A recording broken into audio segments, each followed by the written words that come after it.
I'm back. Every time I walk out that door, every time I interact with anybody new, my purpose is to help change. It's time to celebrate life. If you know that you're in charge of your life, it's time to stand up. If you know you want better for your life, it's time to stand up. If you know that you have what it takes to be in charge of your life, it's time to stand up. If you know that you are not just trying to be good for you, but for those around you, it's time to stand up. As a matter of fact, look to the person to your left and tell them you are enough. I want to help you change, and just like you change, every time I interact with somebody, they help me change. It's no different than if I met an individual and they had 4 quarters and they needed change, or if I had $1 and they had 4 quarters, I need to change. We can swap the money. The value is still the same. They still got $1, I still got $1, but we both exchanged something, and it was a change for both of us. So every time I walk out that door, I inspire to help change lives just as much as lives have changed me. Y'all been listening to the wrong people, watching the wrong things all your life, and it's time to put to rest all those negative thoughts, because you are enough. It's time to put to rest that self-doubt, because you are enough. It is time to get rid of that negative energy, because you are enough. It is time to stop listening to people that don't have the best interests of you in your life, because you are enough. So let's have a moment of silence.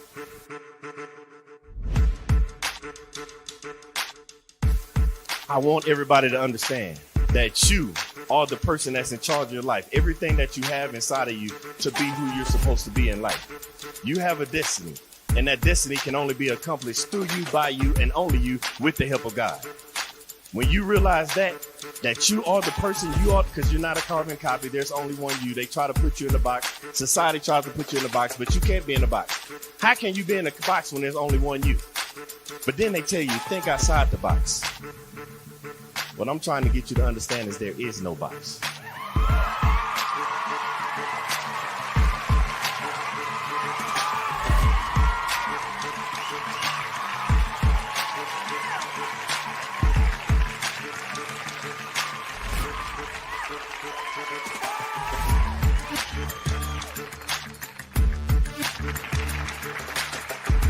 I want to pass on the things that I have to the generations behind me. By the time it's time for me to get called home and go to the grave, I want to be empty. I believe in bankrupting the cemetery, so I can't take this knowledge with me, because the cemetery is already full of brilliant ideas and unwritten books and innovative ideas. I can't take this with me, so I'm trying to leave it all here as Billy Graham Jr. to the next generation so somebody else can carry it on.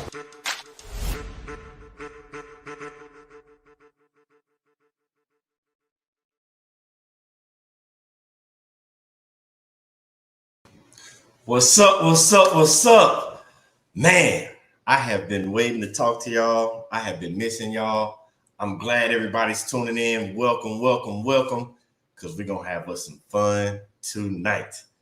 When I knew who was coming on this show and I said, I miss y'all, I meant it in a literal sense of not just me missing you, but the individual that I have coming on today, it's like getting a double dose of me. If I could look in the mirror and see the positivity, the way somebody speaks to you, the way somebody teaches you, the way somebody tries to train or coach or mentor you, I would see this individual in the mirror, because I swear we operate in the same lane, because all we want is to help you become a better person. And she's been doing this for the longest. But I'm not even going to hold you up, because if I tried to tell you about it, I couldn't do it no justice. And I'm not even finna try to, because you have to see this amazing person, get this information that she's going to give you, because she's going to blow your mind. Because I know the first time I met her, she blew my mind. I can't hold you up. I won't hold you up. I have to bring her in. The one, the only, the amazing Michonne Montgomery.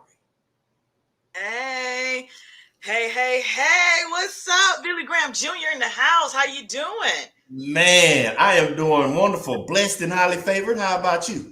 Listen, can I mimic exactly what you just said? I will do it. Blessed and highly favored. It's good to be here. It's good to be seen. And I thank you so much for the invitation to come and hang out with the Billy Graham Jr., the one, the only Billy Graham Jr., man. Look at me. Look, I'd have made it. You know, hey, I try to tell people, I'm like, if I can look in the mirror, it's like you would be the one on the other side, and you think I'm playing, sitting there. Think about what she just said. I say blessed and highly favored. She say blessed and highly favored. Yeah. We both got on our black shirts, Listen. smiling, ready to give it to you. But before Yes. we even go any further, tell the world, who is Michonne? Yeah, who are you? Who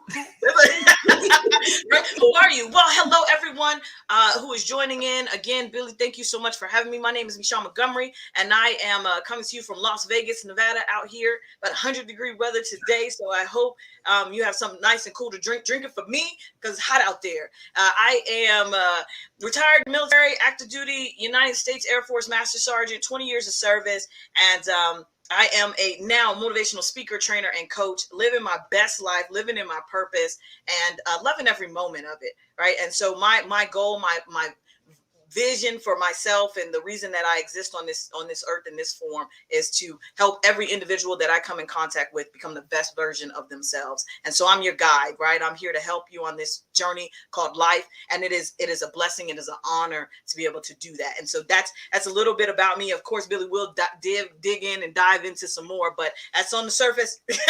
A little bit about who I am. Now, you said 20 years of service. I thank you for your service. That is amazing.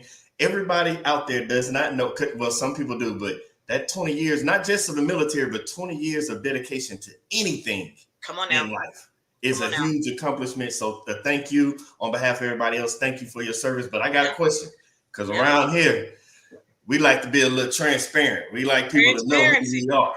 I'm taking notes. And take all the notes, because let's believe I'm over here taking my own as well. Right. There's somebody out there watching you, and you just said 20 years of dedication to the military. Yeah. Can you tell us when that transition happened? Like, what made you say, I'm going to the military? What in life shifted you to the military? Oh, come on now. You try to go back to fourscore and 4 sitting in school. You know what's so interesting? First off, Billy, thank you for your service, right? I know everyone knows that you served as well. And so we'll get to that point about how we both decided it was time to make the transition. But, when I look back, and this is such a great question to ask, like to jumpstart us, I was 18 years old. I was, an honor student, had never gotten in trouble, never done anything. And I went to college, junior college, actually. Wanted to save my parents some money. I had an academic scholarship. I was playing basketball, but I was also working 2 jobs. And so at 18, I was living what felt like a full adult life, and I had no idea why. Why was I working so hard? What was all of this about? And one day, honestly, Billy, I was sitting in the car, and it just all kind of just like hit me like a tidal wave. And it was like, what are you doing? What's the next step with this? You're playing basketball, you're working, you have an academic scholarship, so you're going to school full time. It felt like so much. And I promise you, I morphed. And I do mean morphed from my car, my 1988 Chevrolet Caprice Classic, to with the blue with the flakes, where I morphed from my car to the recruiter's office. A year prior, my brother had joined the Air Force. And I thought he was doing all right. He had paychecks, it seemed like, and he didn't seem as stressed as I was, after graduating high school. And I said, I'm going to go. My dad did 22 years in the Navy, and he said, if you're going to do it, the only thing I ask is, go in the Air Force, give it a shot. So I literally went straight down to the recruiter's office. I didn't call anybody. I didn't ask any questions. Ended up there, and I was like, I'm taking what's going. And probably not the best decision. Think about the jobs, but I will tell you, and we can kind of talk about that too, Billy. Like, once I got in, I made it my own. And that's the part where I think a lot of people get stagnant and caught up in the fact is like, this is my only option, when it's really not. Sometimes you got to create the world you want. As a matter of fact, let me take that back and rephrase. You always have to create the world you want. You always have to create the thing that you want, because it's out there for you. So what are you asking the universe for? And that's what I ended up doing. About 7 years in, I woke up and I was like, something's not right. Something's not right. And I made a transition. Huge one. Huge transition. I'm sorry, you dropped the bar right there, and I can't let everybody miss this bar. Right? You have to create the world you want. Yeah. And I say that because I promise you, our stories are almost like Mirror. I know it. I know it. Hey, straight A students doing other classes, went to college, basketball scholarships, All that. and I was sitting at home one day, and it was over a break, and it's like you said, something just boom, just came in.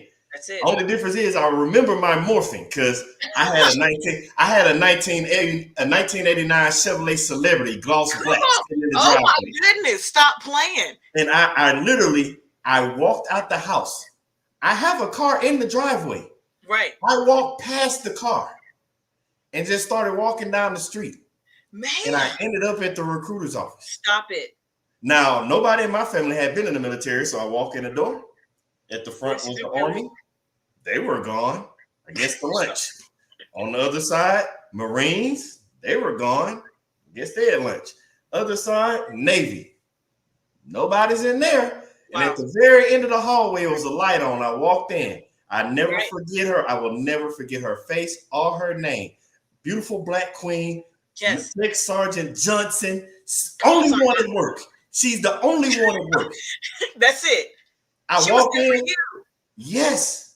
Yeah. I walk in and she say, "How may I help you?" I say, "When can I leave?" There it is. She say, "When can you leave?" She say, "When do you want to leave?" I said, "Yesterday." Well, Because I want the thing that happened already. yes, because I didn't know it at the time, but my motto is now. No opportunity wasted. Like when my mind says it's time to do something, Right. I have to do it now. No opportunity wasted. So when it hit me, I was like, I gotta go. And so she was like, "Well, let's get you to the MEPS office." I get to the MEPS office, do everything. She had me. This was on a Thursday. Yes. She had me in San Antonio on Tuesday. That just like that. And I had to wait till Tuesday because I only left on Tuesdays. Right. Wow. Wow. And so- My goodness. I promise you, you got to think this was back then. This is what, 2001? Yeah. So there was no, back then they needed people because there was no waiting and all that stuff. Right. And so I was just like you. For me, it was year 8 because I was in Barksdale, Louisiana. Come on now.